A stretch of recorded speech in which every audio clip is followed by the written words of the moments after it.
Patrick, bientôt tu vas repartir pour un nouveau défi. Peux-tu nous en parler un petit peu?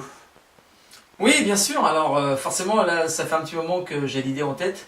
Et puis, je n'osais pas trop en parler. J'ai toujours pas pour la mettre en place. Mais bon, maintenant, ça y est, c'est parti.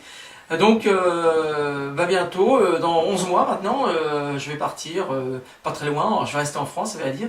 Mais je pars sur un projet de record de 10 000 km que je vais tenter de réaliser en une centaine de jours. L'idée, c'est de le faire en 100 jours, donc ce qui correspond à 100 km moyenne jour, et de le faire à travers la France. Donc je vais partir du Havre. Alors dans un premier temps, l'arrivée sera à Deauville, mais il est évident qu'entre-temps, j'aurai parcouru ces fameux 10 000 km. Et ça se ferait à quelle période? Alors le départ, comme je le disais, c'est dans 11 mois, donc le départ est prévu mi-février, vers le 18, il y a encore quelques jours à mettre en place, enfin c'est pas déterminé précisément, mais pratiquement.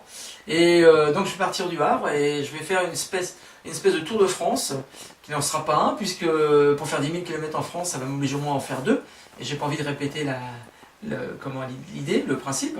Donc je vais partir du Havre et puis on va longer la côte Manche-Atlantique, les Pyrénées, jusqu'à Marseille et Nice. Et après je vais remonter un petit peu je dirais, c'est pas très joli, en zigzag, hein, pour remonter jusqu'au nord, pour finir à Deauville.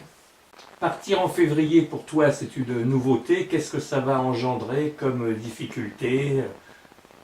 Alors c'est vrai que j'ai pas l'habitude du froid, enfin surtout je déteste le froid. Et jusqu'alors les courses réalisées sont faites à des moments, à des endroits où il y avait du soleil. Là cette fois-ci, pour des raisons logistiques, on va être obligé de partir en février, ce qui va nous emmener une course jusqu'à fin mai.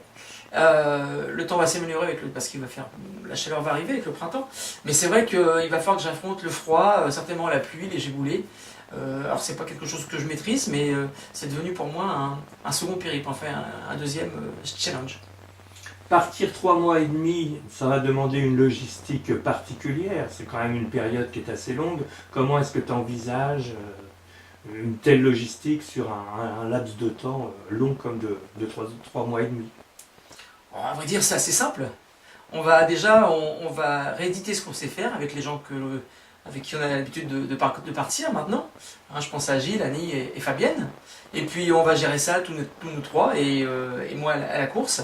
Alors évidemment, on va avoir une location de véhicules, de camping-car, de véhicules. Vous voyez, un camping-car et aussi comment on appelle, un monospace.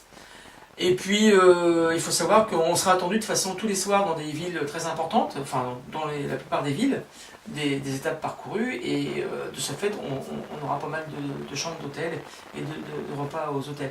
Donc c'est assez, je dirais pas léger, mais assez facile d'organiser cette course, du moins organiser non, parce que c'est toujours du boulot, mais au moins à gérer ces étapes, enfin cette logistique. Donc en fin de compte, cette fois-ci, ce qui est intéressant, c'est que les assistants n'auront qu'à gérer la course sans trop gérer les parties couchage, si j'ose dire, hormis quelques fois où il y aura des passages de couchage en camping-car. Bon périple.